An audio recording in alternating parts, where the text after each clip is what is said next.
திருப்பூரில் கணவர் மனைவியை கட்டையால் தாக்கியதில் உயிருக்கு ஆபத்தான நிலையில் மனைவி கோவை அரசு மருத்துவமனையில் சிகிச்சைக்காக அனுமதிக்கப்பட்டுள்ளார். திருப்பூர் மாவட்டம் பல்லடம் அருகே ஜெயபிரகாஷ் வீதியில் வசித்து வருபவர் தினேஷ்குமார் தேன்மொழி தம்பதியர். இவர்களுக்கு 2 குழந்தைகள் உள்ளனர். இந்த நிலையில் கணவன் மனைவி இருவருக்கும் இடையே அடிக்கடிக்கு கருத்து வேறுபாடு காரணமாக சண்டை ஏற்பட்டு வந்ததாக கூறப்படுகிறது.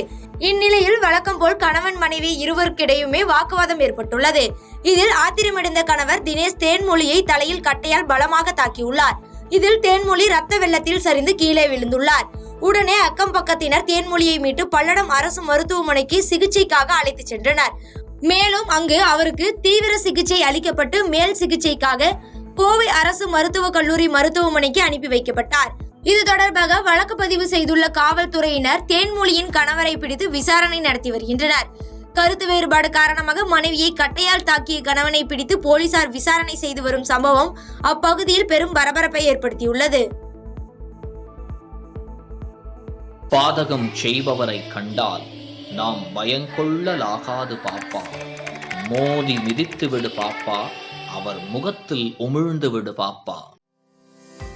அண்மை செய்திகளை உடனுக்குடன் தெரிந்து கொள்ள இணைந்திருங்கள் இயம்நாடு தொலைக்காட்சியுடன்.